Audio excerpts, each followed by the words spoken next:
Hello everyone, it's me Callum. Welcome back to the channel. And yeah, today's video is about 3 4-stars on the upcoming event warp of Seele Heng, Asta, and Serval. And of course Seele also on this on this event warp. But for her I'll be doing a separate post-release video. This is my next video after she releases.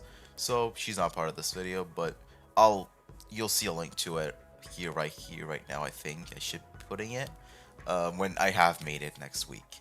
But yeah, so there's 3 days left to the warp, and you might be saving for it and wondering, alright, I'm gonna get Soul Wolf, but it's gonna take me 50, 60, 70 pulls. That's at least 6, 7 4-stars. So, hey, what can I do with these 4-stars? You know, what can I do with Heng, Asta, or Serval?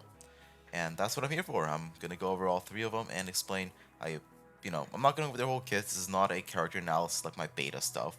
This is going to be a bit more surface level for the kits because you can look at them yourself and you know all of them yourself probably, as these are all free units like at E0. But also like going into more of their damage, going into math, their Eidolons, what are their power spikes, what do you want to pull for. Maybe if you're going to pull for these characters, maybe you're interested in Heng, you want to build him more, you like him, you invest more, where are you going to pull for, and that's just what I'm going to do. So sit back, relax, and let's get right started.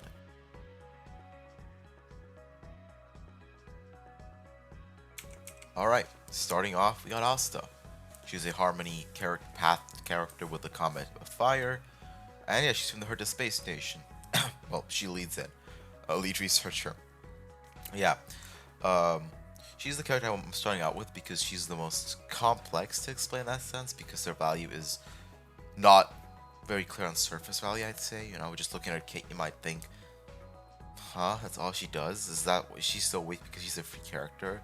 Well, free in quotation marks, because I've seen enough people now that are doing no pull accounts and that don't get Asta because they consider that pulling, because you need to spend one pull, one ticket, despite the fact that it's fixed rate. You're always going to get her as your first regular warp pull, but they refuse to. But for the rest of us, she's a free character, a guaranteed free character. So, yeah, you might have looked at her and been like, yeah, she's kind of weird. Why is she like, what does she exactly do?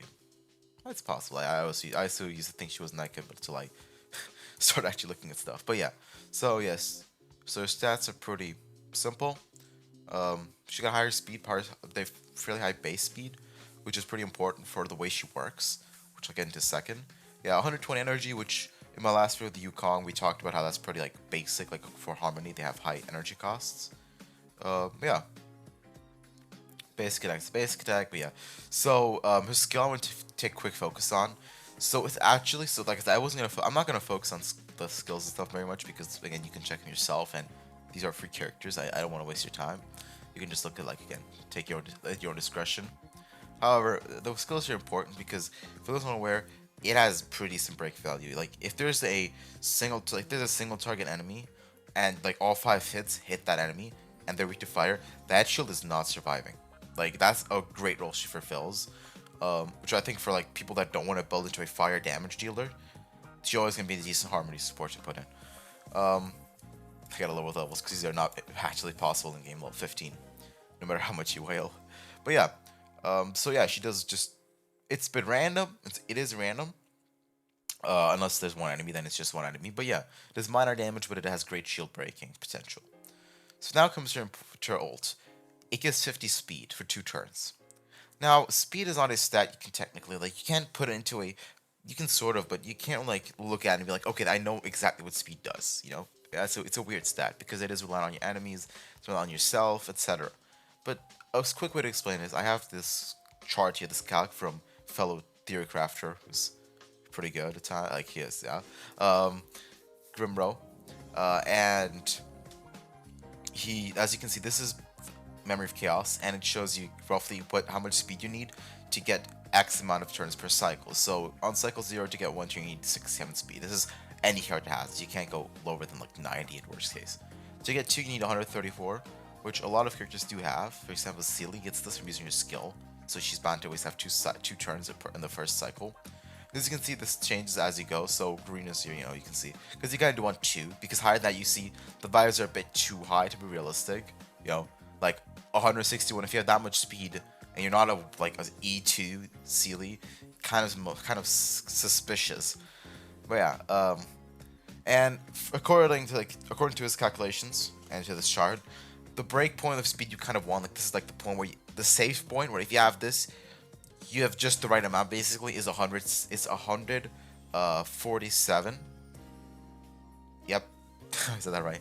147, and guess what? Asta gives enough at like level 10 for any character, almost for essentially every character, especially if they have a speed put on to achieve this speed level. And what does speed mean? What does having more actions and turns mean? It means more damage, right? And that's something that you don't really realize at first possibly, but like as you play you realize having more turns can mean having more heals, because again all your characters get more speed.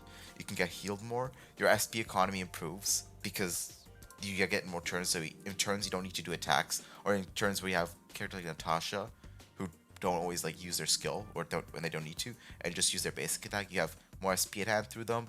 Your main DPS characters just do more damage, can just do more damage. However, there is a downside, which is your buffs do run out faster this way. But if your whole team is getting buffed, this gets mitigated by the fact that all your allies get more turns, so you can still have more energy. Now, if you give like one speed to one ally, in this case, Seele, well, see this is not from this as much, but for example, Yanqing, if you give him too much speed, then he can outrun his shields or stuff, and that does become kind of goofy. But yeah, that's an edge case scenario. Overall, speed is a very strong stat, which is why again Asta, while like looking weak from like having just speed as her ult, it's really good because just more turns means more SP, it means more energy, it means more damage, it means more healing, more shields, more everything. You know, so I wanted to get that across. So, and you're gonna see how this like the Eidolons improve this. So if you're gonna get more Eidolons of her, it's gonna be great. But yeah, so her talent, this is also pretty important, which is like because our biggest like it's the thing that makes her a harmony character kind of. With sorry, with every stack of charging she has, well, she gets by hitting a different enemy. So if you have 5 enemies, you can get 5 stacks, and yeah, go down from there. And with each stack, it gives 14% attack, which each stack gives 14% attack for up to 5 times, so 70% of 5 stacks. And yeah, it gets increased at every turn she gets by 3. Yeah, it's a pretty big attack buff. It is higher than Bronya, higher than Ting Yun. It's the highest attack buff we have in this game. It is, I believe, no, it is 10% less than Yukong's. But on the other hand, Yukong's requires stricter turn management, while this doesn't. So yeah, yeah, just normal stuff. Traces don't matter. They just do what traces ever do, which is just stats. But now the important part, we're here for the Eidolons. So when using her skill, she needs extra time, damage 1 extra time, which as far as I'm aware actually does help you. If like for example your RNG is screwed and you hit like the same enemy twice with your skill, but this extra hit that hits another enemy, you can still get 5 stacks. So yeah, this way RNG gets slightly reduced. Well, you have a better chance of not getting bad RNG. With E2, after using an ultimate, then her charging stacks won't be reduced the next turn. This is great because it means she won't need to use her skill again to maintain the amount of stacks she has. So you can use a basic attack, get back some SP, while having all your buffs. E3 is just skill and talent, which we'll go show here. So in this case, this is 15.4. So yeah, just increase how much attack you get. And skill is just more damage. And yeah, technically you would probably build her damage outside of the fact that you would build energy regeneration rate as like wherever you can get it. So as your rope, you'd have energy regeneration rate. And as your 2-piece set from Simulated Universe, you'd use the energy regeneration set as well. Outside that, you build their damage basically, so though it's appreciated having a higher multiplier. And then here, speaking of energy regeneration rate, with E4 she gets 15%, which has 2 more charging stacks, which is pretty easy to get because that's 2 enemies. You hit 2 enemies, and like you're bound to do that, and 15% is pretty big.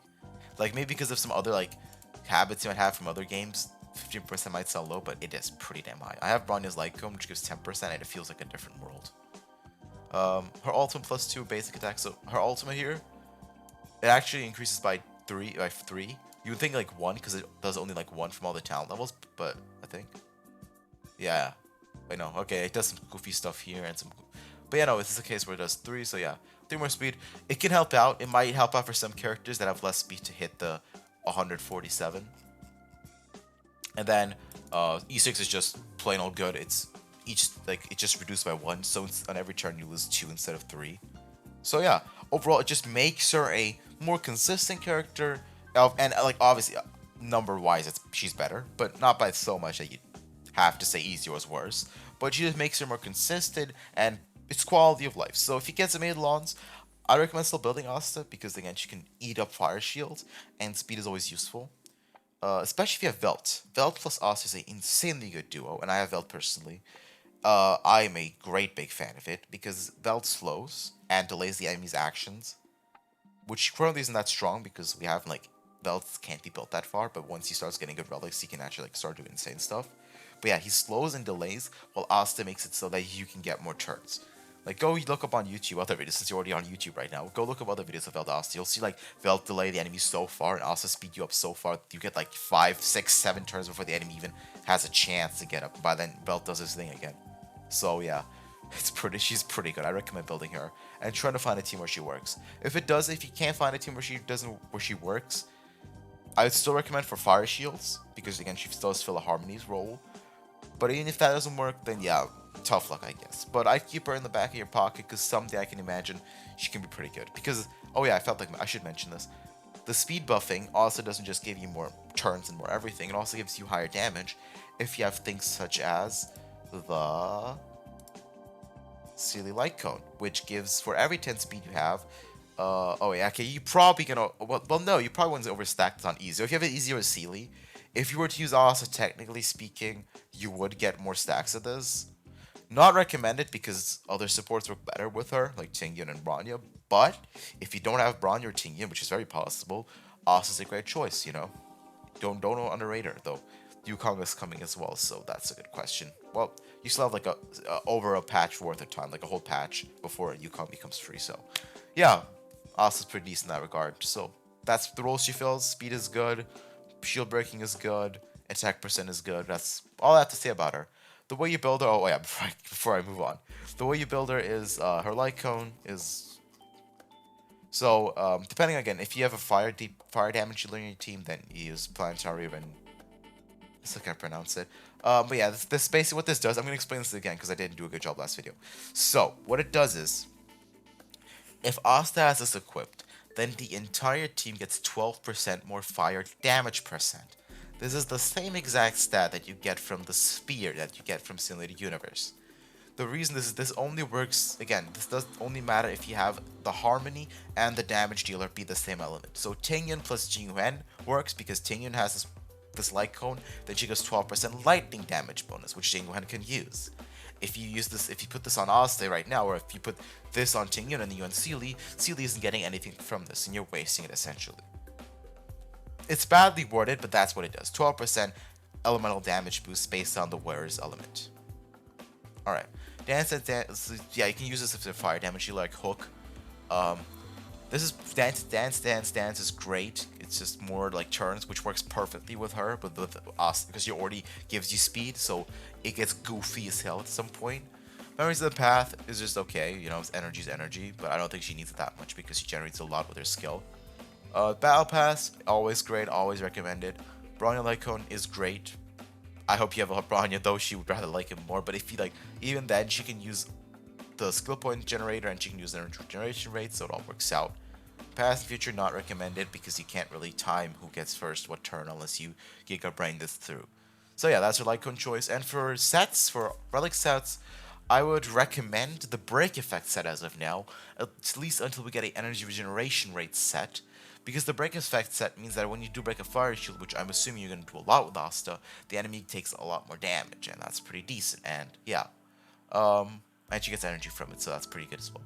So that's my recommendation, and that's it from Asta. Now moving on.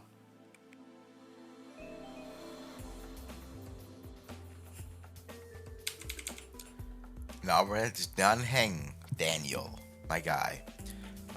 Yeah, he's, you know, our homie, our big brother, Astral Express, Wind. You know him, I know him, everyone knows him. I'm not gonna spend too much time on it right now. So yeah, he does 206% damage, can decrease speed, which is important for his ult, which gains more damage multiplier when the enemy is slowed. So this 400 becomes 520. And yeah. And though I want to take a quick second to talk about the talent, this is pretty insane. So okay, just real quick. Heng is a very interesting character. They made this free character have the most craziest potential in the game, like actually, like theoretical craziest potential. But they've, like for example, he's the only character to have built-in res pen outside of Seele, so he's the only forcer to have built-in res penetration. Yes, Pella with E4 has res reduction, but that is for one enemy. Res pen doesn't care what enemy you're attacking; it's going to penetrate that resistance no matter what.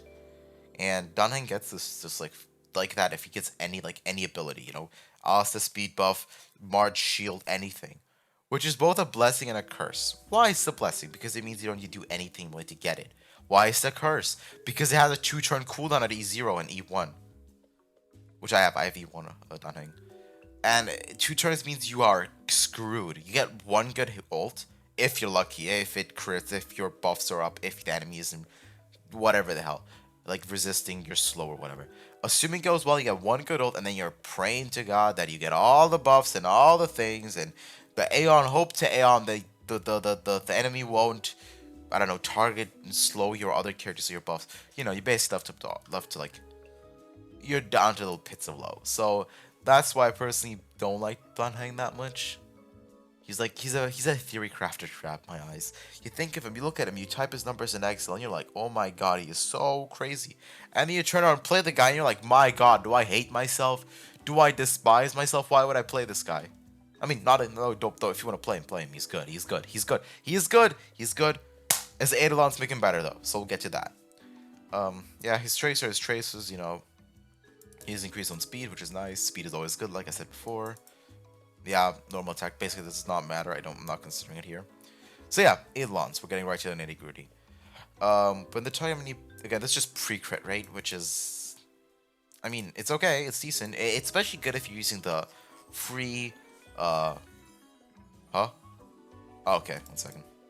Exactly. If you're using the free her to store light cone, because it increases your crit rate when the enemy is below 50%, so you kind of end up having like a similar buff, so your crit rate is more consistent even if the enemy has more health. So it's a decent Eidolon, but it's just stats. So now E2, I mentioned this talent before, and E2 is big.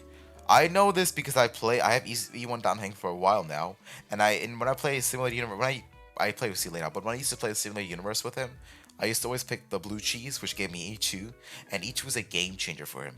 Because with E2, when I use my Bronya ult and then stuff on him, he uses ult and then uses ult and then gets the Bronya extra turn, so he does like 2 turns, and then by then the cooldown is off again. So I can then focus on, again, I could get bad luck because if I need to heal Dunhang or something, or give him a shield for March 7th, well, not anymore. But when I needed to, then I'm back to waiting the cooldown. But if I didn't, and I'd E2 in the similar universe, I'd have great rotations and I'd have a lot of fun. Still up to failure. I had to get a few failures, but when it did work, it was much better. So E2 is his big power spike. Not that it does more damage. Well, it does more damage more consistently. It's a consistency Eidolon, So yeah, if you get E2 and you don't have a Seele and you need single target damage, you need a win carry, which are pretty big criteria to fill. Heng, hey bro, he got you, homie. He got you. So I want to just mention I'll get E2s first. So E3 skill, more damage, 399, 299, and basic attack, which don't matter. Again, E4 is okay. I guess not. Like when it works, it's nice because then you get like 3 turns back to back, which can be nice for like energy regeneration, like energy regenerating and stuff. But overall, like you want to use his ult on the biggest enemy possible, not the smallest. So, but if you're farming or something, it could probably be nice, So yeah, it's a decent Eidolon, but it doesn't change much for like hardcore damage in Memory of Chaos or like anything that's difficult really. E5 is his second power spike because his ultimate gets buffed and his talent gets buffed. The two stronger things in his kit. So his talent gets like a 3.6% buff, so almost 14% res penetration, and his ult gets like a lot, like not the second out of that's 9%, but this gets 32. So like you get like 500. Oh god, my head's not working. 560. Right now, right? Yeah, no, I'm dumb. 61.6, I think. We'll see if I'm right or wrong. I have it in Excel. Oh, I'm sorry, I had a long day today. But yeah, E6 is okay. Slow state triggered is by next 8%. Yeah, it can be good. Slowing the enemy is always good, kind of in that sense. But it's good, but it's not required. If you have E5 only, don't feel bad. E5 is a good place to like be. E2 is also a good place to be. Though E4, all the other ones kind of are good, but like E1 is his weakest basically because it's just stats. E2 is his strongest because it makes his worst part less bad, though still the worst part of him. E3 is okay. Skill is you're gonna use it sometimes, so more damage is always okay. E4 is fun when it works. It makes him like Sasang. Well, yeah, if you defeat the enemy. If you defeat the enemy, no, otherwise not. And E5 is nice because it buffs the strongest part of its kit.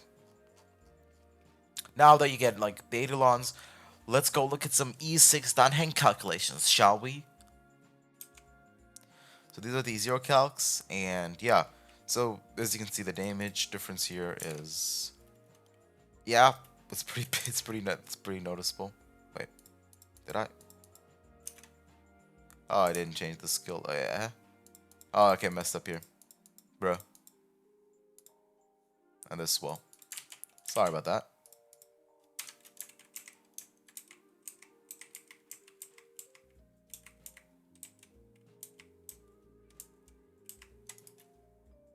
There we go. Everything's good now. This is back to being easy row. Well, not this part. This needs to be changed. Huh. This. And then this. Alright. This is now easier. So, as you can see, this is E0. And this is E6. And the damage difference sure is there. It's not that large, however, as you might see. But as I said before, I cannot show you what E2 does to your gameplay. I can tell you, I get you in gameplay, but I can't show you in Excel how much E2 changes, how you feel about Dunheng. E2 really, like, it's a game changer. But yeah, I kick it with Tingyun and Tingyun plus Pella without Bronya because I'm not going to talk about a 4-star here and start pulling out Bronya. That's like a very weird discussion to have, like in my eyes. Cause like, okay, so yeah, you pulled Silverwolf, and then you get Bronya for Dunheng. No, you don't. So I'm gonna assume Tingyun plus Pella because this is the best support combo for any character right now. That's like 4-star support combo. Tingyun does great buffs, Pella does great debuffs. Bada bing, bada boom, bada pow, big damage. So yeah, this is his base damage at E0, 31k, 72.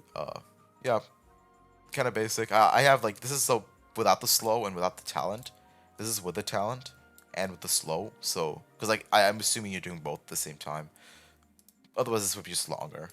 So yeah, 72k on his ult when he crits on average. So this is the average damage. If you crit, it would be more. So if it be something like this, let me show you just for clarity's sake. So it's slightly higher, but it's lower because that's the average damage now. Yeah, and now to E6, what actually matters. 80k now on his like his optimal ult. Yeah. I can just show you this honestly. There's not much to say. Danny's a pretty straightforward guy, like in the game, like in the story. Just like he's in the story, he's in the game. I don't know what I'm saying. But yeah. 57k skill, 80k ult. Hey, the damage is good, man. Even on E0, just you'll suffer more at E0 while trying to do it. But on E6, he's a clean guy. This is with the free weapon as well. You know, just give him the free weapon. Assuming you don't have Zelia, and he's gonna do his job well. So I think he's a decent character to get while you're going for Silverwolf. All right, that's it for Dunheng. Basically, not much more to say about the guy, except that's E2, E5 is power spikes. Look at the numbers here. You know, I got them all laid out here. You know, get these stats to get the same numbers. Get Pella. Oh, this is E0 Pella and E0 Tingyun, by the way. So, pretty realistic, basically, like for your supports. But yeah, that's it. Now it's time for the last character, Serval.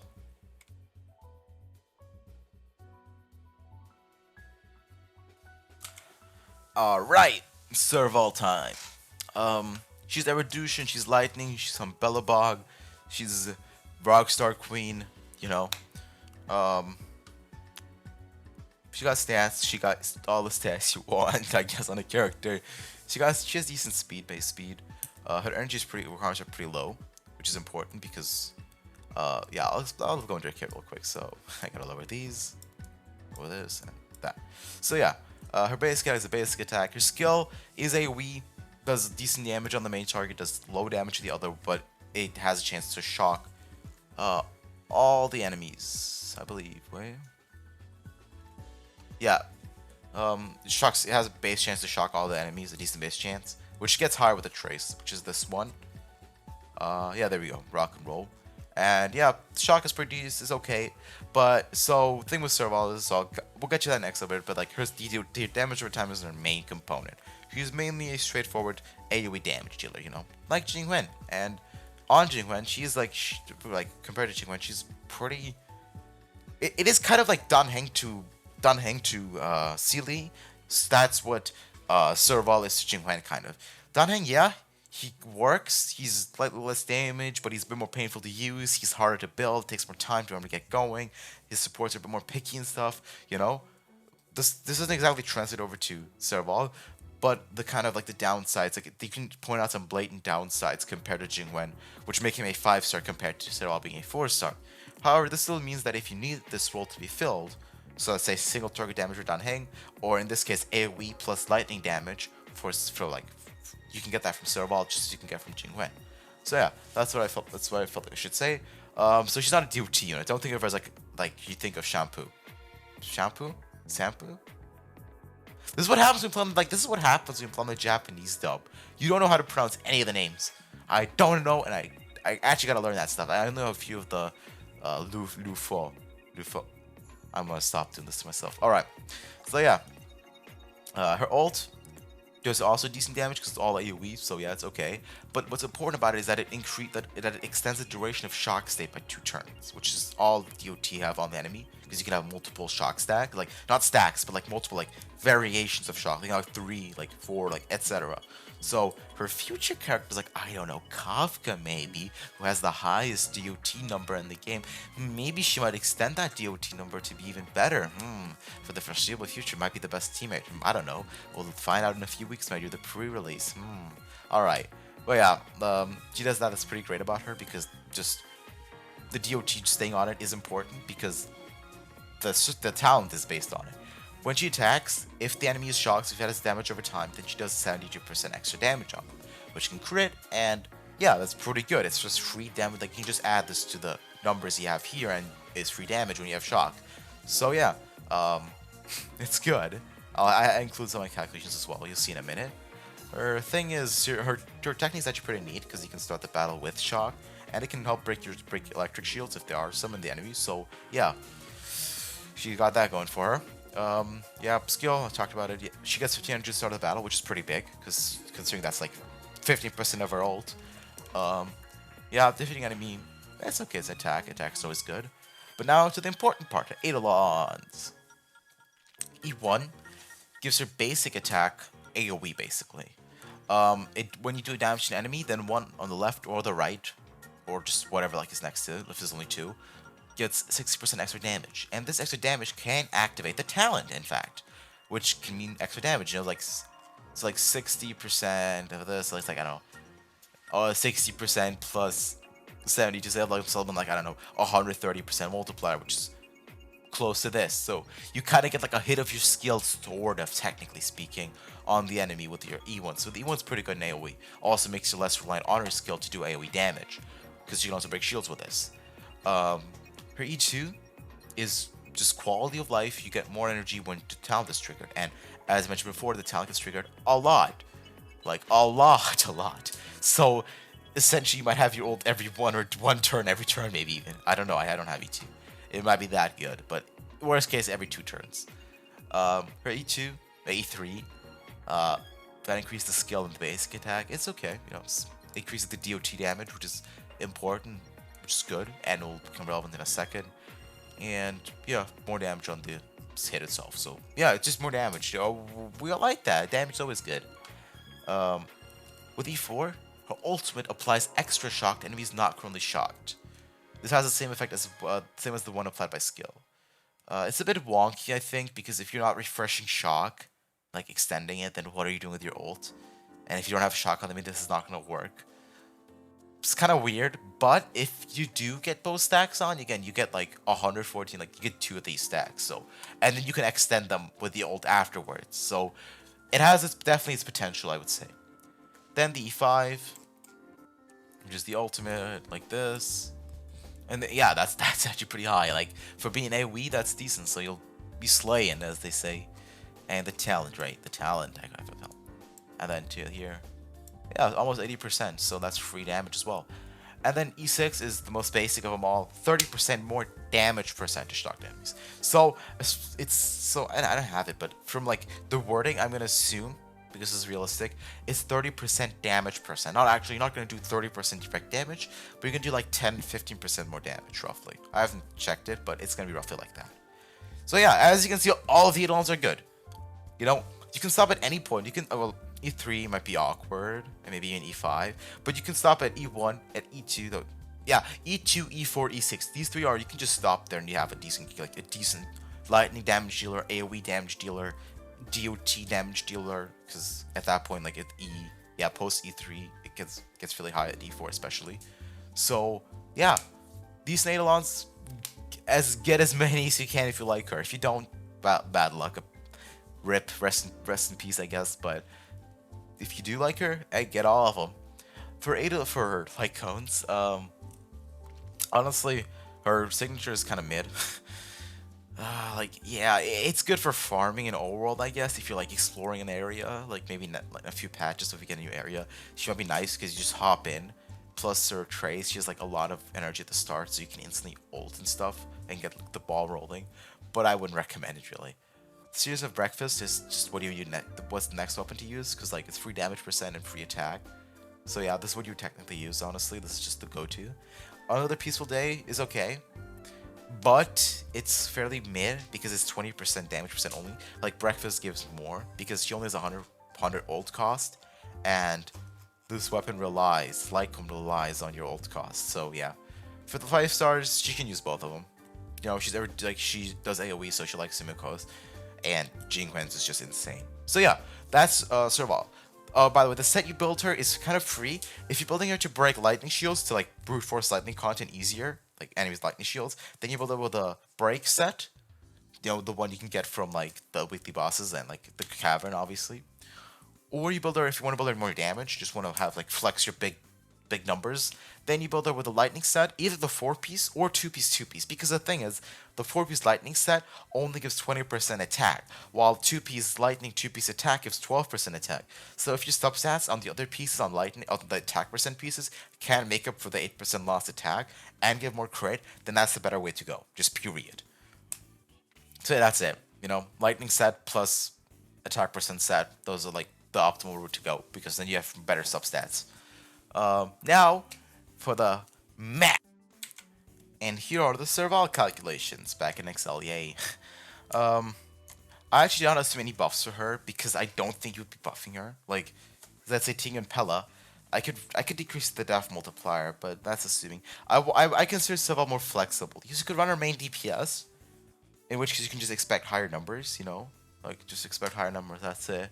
But this is the baseline that I want to assume, because she's not like Jingwen. She's not a main DPS, like I said. I would not consider that unless you want to do that. But I consider like a character which, as you can see with the footage I'm showing, you know, I think I've shown. I don't know where I'll place the footage, but I tried her with. I tested her with Sosang, a very single target focused damage dealer, combined together, because Serval makes it for the weakness of Sosang, while Sosang makes it for the weakness of Serval, which I think is the optimal place for her. You know, being a supportive damage dealer. Theoretically, I could add like the Bronya ult, because I was using her in the gameplay, but again, I don't want to assume Bronya for this. I just use her because I like her, and Bronya's cool. But obviously, and if you use Tingyan, or like if you use Tingyan or something, you do,